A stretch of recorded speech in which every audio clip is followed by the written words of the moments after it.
Hi guys, this is Mrs. Allison. Today we are going to continue our discussion of polynomials, and we are going to look at the linear factors and zeros. And what I think you're going to see is we've already done a majority of this. So this is a little bit of review. It's just extended to the idea of polynomials. Now, the purpose of this section, or the purpose of these last few sections that we've been working on, is really to build up to be able to sketch an accurate graph of a polynomial. Okay, so that's where we're going with this. Now we're going to look at the processes along the way. And so today what we're going to look at is our linear factors and zeros. Yesterday we talked about end behavior and increasing and decreasing. So here we go.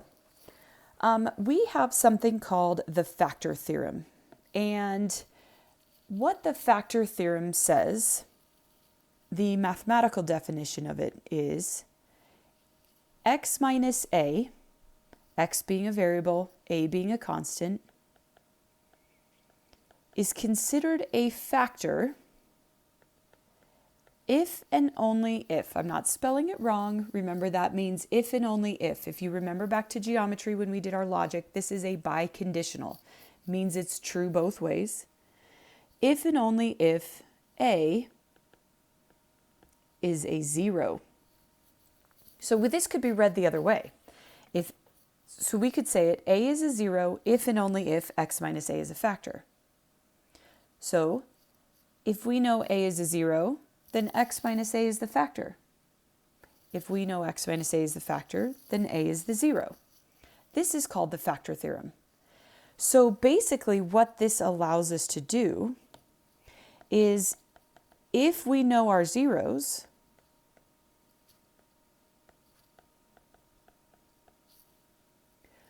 we can write a polynomial function.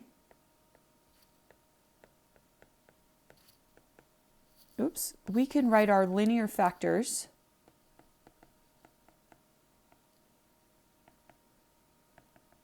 which allows us to write a polynomial function.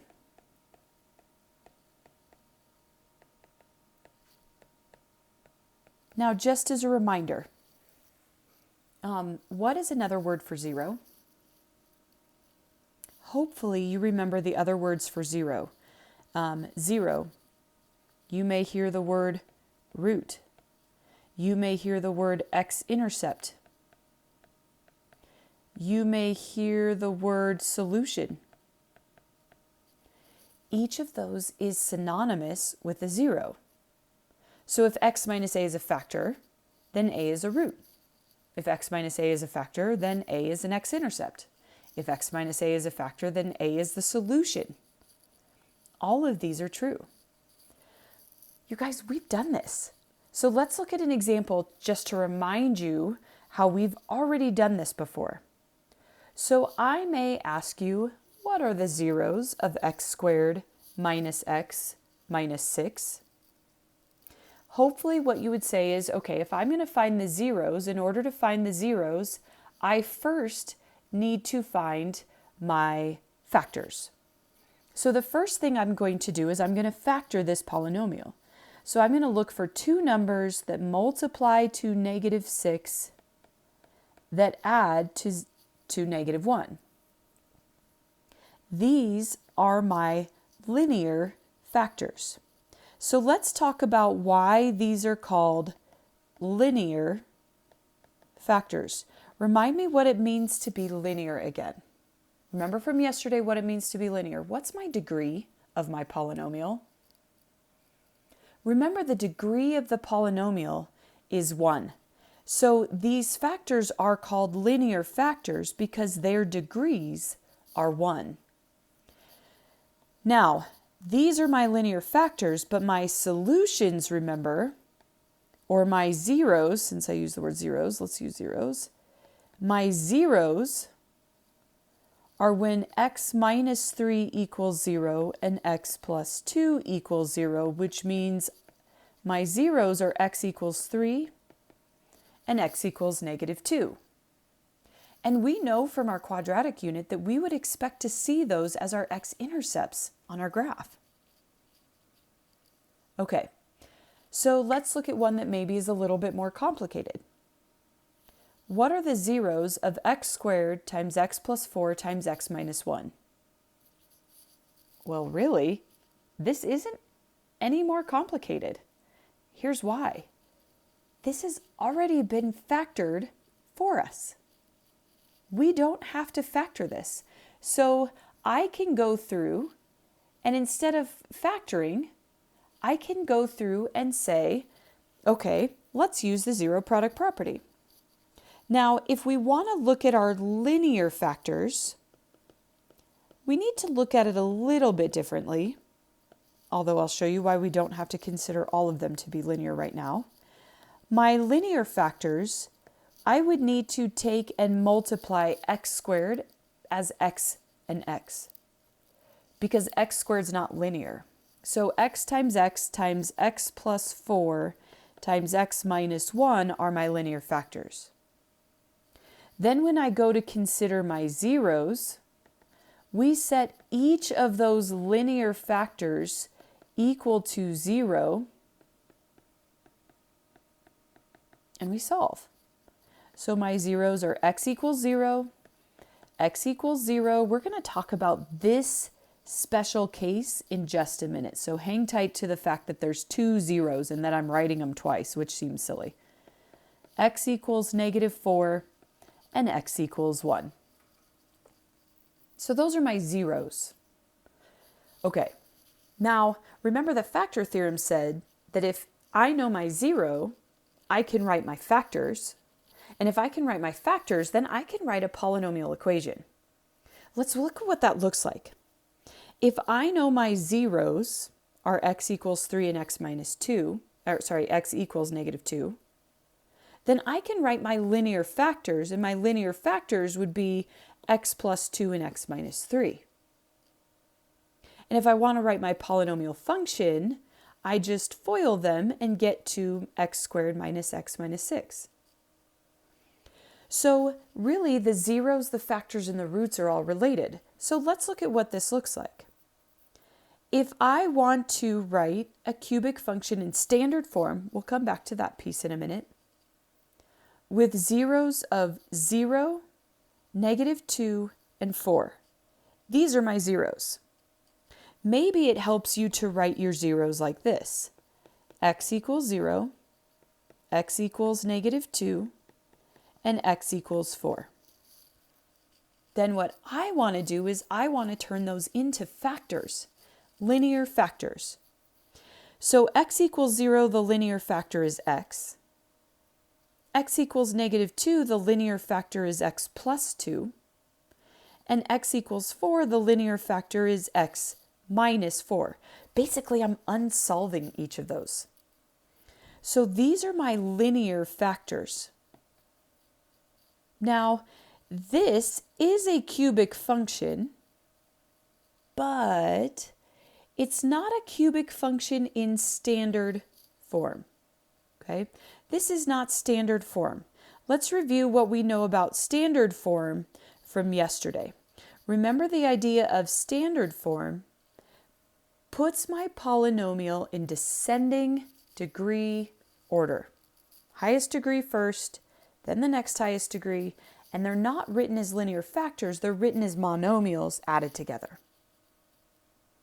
So if I want to convert this to standard form, what I'm going to do is I'm going to FOIL these terms together. Now, I like to start by FOILing these two together, which would give me x squared minus 4x plus 2x minus 8. So let's combine that. X squared minus 2x minus 8. And then I still need to multiply that by the x that's out front. So I'm going to put it in parentheses. And when I multiply that, we get y equals, that would be x cubed minus 2x squared minus 8x. This is a polynomial in standard form, descending degree order, that is a cubic that has zeros of 0, -2, and 4. So if I know my zeros, I can write them as factors and FOIL to get my equation. Or I can start at my equation and factor to get my zeros. We can go both directions. That's the factor theorem. Okay, so the idea of the factor theorem is good because now we can use those as our x-intercepts for our polynomial. But there's one weird scenario that we need to talk about. And that's the scenario I said we'd come back to when we got the multiplicity. So multiplicity, we're going to come back to this and look at what it means to have multiple zeros that are the exact same. All right, a multiplicity. When we talk about a multiplicity, what it means is a zero has a multiplicity. What am I spelling? There's no F. City. So it has a multiplicity when it occurs more than once. So for example, in the example above, we would say that 0 had a multiplicity of 2 because it occurred 2 times. It's the number of times that its associated factor appears in the polynomial. Now, multiplicities happen to have special characteristics for the graph. They play an important role in our graph. So when we talk about a multiplicity, it's important to know whether the multiplicity is even or odd. Okay, so there's 2 examples here. We know that if the root has an odd multiplicity crosses through the graph. So the graph just crosses on through. But if it has an even multiplicity, the graph will bounce at that multiplicity.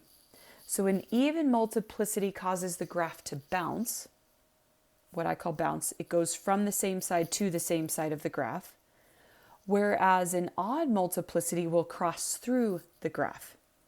Okay, so an odd multiplicity crosses, an even multiplicity causes the graph to bounce. It doesn't cross through the x-axis. Okay, so when we talk about a multiplicity, we're talking about a repeated 0. So it's important to note the repeated 0 when we come up with it. Now, all of this is going to be used to be able to sketch quick graphs, okay? Quick graphs of our polynomial to start. So let's look at an example of sketching a quick graph. I'm actually going to draw a graph in here. Because our graph's not going to be very specific, we can keep it pretty basic. I don't even need to draw lines in at the moment. I'll show you where we will label our axes. Okay, so this direction says sketch a graph using the zeros. Zeros is what we've been talking about today. And the end behavior. And if you'll recall end behavior, that's what we talked about yesterday. Okay. Well, the way the graph is written right now makes it really easy to see my zeros. Okay, if my graph says x plus 1, x minus 1, and x minus 3, those are my linear factors, then I know my zeros are when x plus 1 equals 0, x minus 1 equals 0, and x minus 3 equals 0. So my zeros are -1, +1, and +3. Okay, so remember, these are our linear factors, and these are my zeros. Now, what's another name for zeros again? Oh yeah, x-intercepts. So these are my x-intercepts that are on my graph. So I'm going to go ahead and label -1, 1, and 3. Let's make it evenly spaced. So I know I have an x-intercept at -1. I know I have an x-intercept at 1. And I know I have an x-intercept at 3. Now, each of these zeros only occurs once, which means it's an odd multiplicity. Therefore, I don't have to worry about it bouncing. This graph is just going to cross. Every time I have an x-intercept, it's going to cross. All right, now I need the end behavior. Now, this may take a little bit of thinking.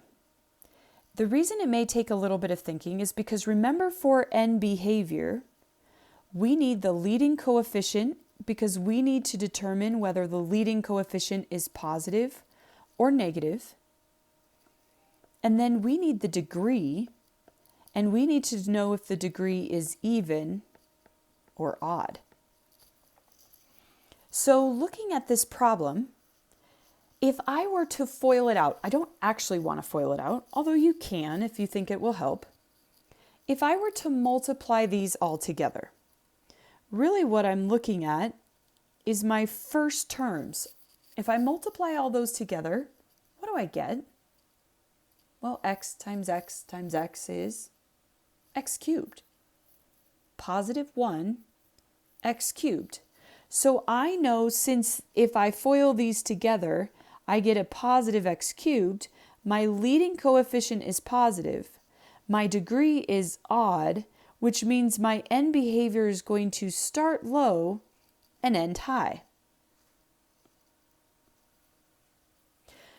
Now, we talked about yesterday very briefly, and I only mentioned it once, we talked about the number of turns. How many times does your graph change direction? Well, the number of terms is going to be the degree minus 1. So in our case, our turns are going to be 3 minus 1, or 2. Means it's going to change direction 2 times. So here's what it's going to look like. It's an odd multiplicity. It has to cross through. It's got to turn because it's got to come back and cross through this odd multiplicity. And it's going to turn again, and it's got to cross through that x-intercept and end up with my end behavior. So the graph of this function looks something like this. It's actually not exactly like this.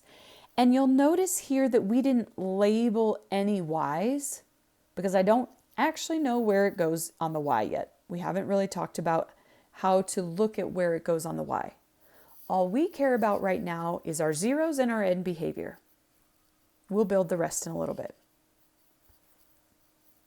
All right, if you're feeling brave, hit pause and try to sketch the graph of this last one. Okay, so we're going to do it the same way.